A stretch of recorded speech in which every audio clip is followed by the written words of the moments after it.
Alright folks, what we're going to be doing today is straight jigging. Hopefully you guys can see me. Question mark. Straight jigging. So what I like to do is when I do straight jigging with jigs, I like to always have two on there if possible. If I feel like I'm going to go really deep into the brush, then maybe I'll go with one. But today I'm going to go with two. So I'm going to start off with a hot pink because the fish on Crab Orchard tend to like pink. And then I'm going to go with probably something large and green. My other rod that I'm using is going to be using a white, and I'll show that to you. It's already loaded up, although it does not have the plastics on it yet. So anyway, yeah, we're gonna go with something nice and big and heavy. With this guy right here, a round jig.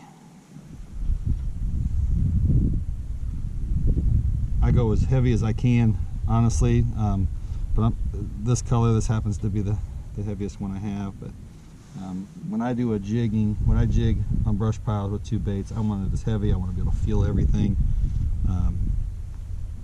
Now my top bait might be a little, slightly lighter. It doesn't have to be, but I do offer different sizes just because you never know what they're biting on that day. And if they continue to bite on one size versus another, I'll switch it up. So I always try to contrast the colors. Sometimes they don't make sense whatsoever, but you never know what they're biting on. So if I have a white head, I'll go with something hopefully darker color.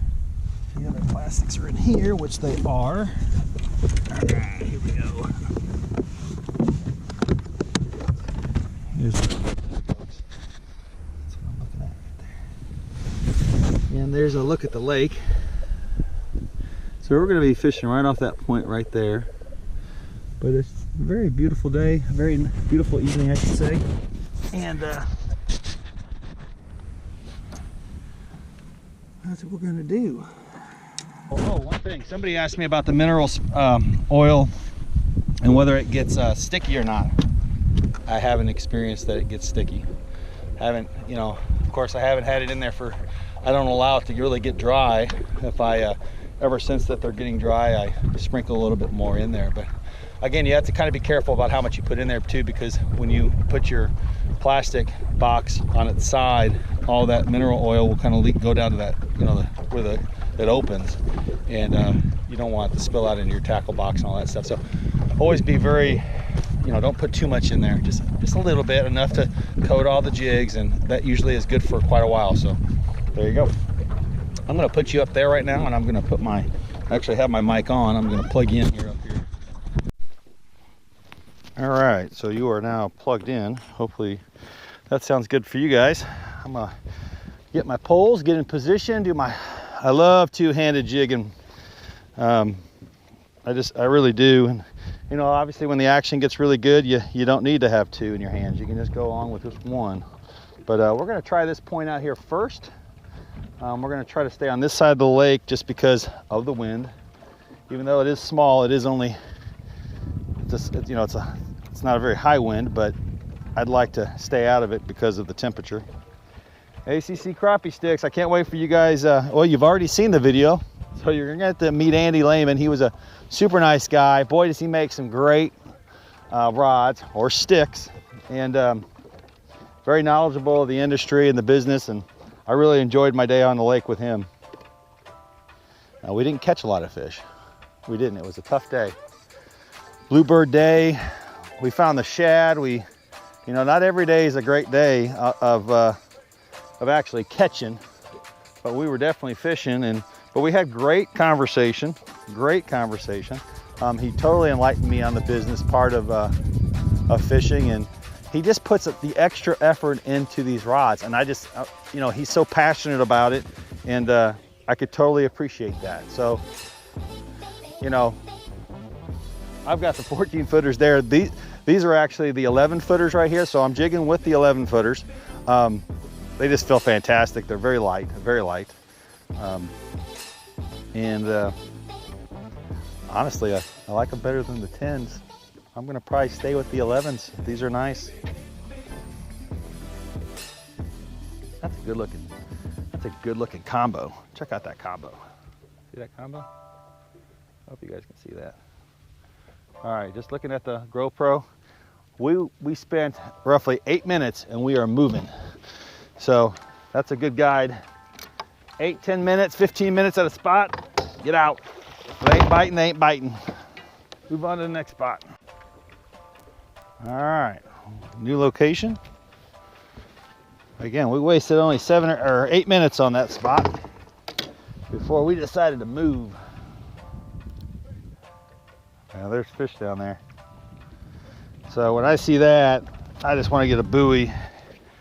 Because of this wind, it's going to be a little tough to stay on them without something to see physically.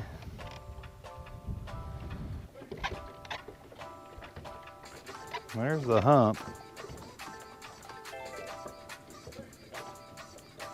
We're right there. Ooh, there's some stuff there. Man.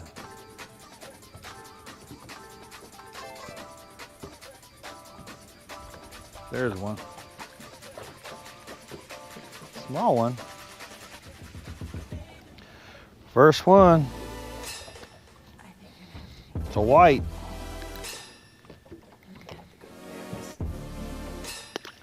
We got one though.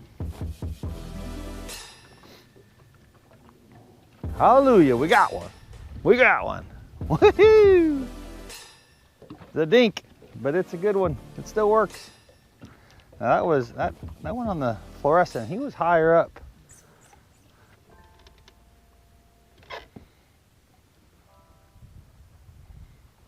There's one. What color did they choose? Again, a small one. That's it. Bothers me. That's a small black. So we're gonna probably be moving just because I think the size here is gonna not excite us. All right, so that's what I'm seeing right there. I see 2 suspended fish, probably around 9 feet, and that's the brush pile below us. Okay. Now let me get back on that position that we were at. Just a nice image. Again, this is pretty much my home screen that I will look at all the time. That right there is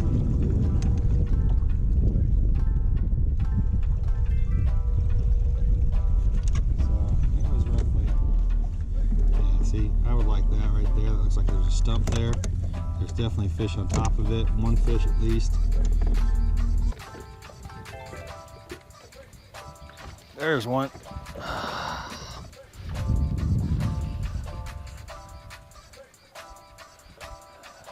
They're giving up fish, folks, but they're giving up small ones. They like that black and chartreuse.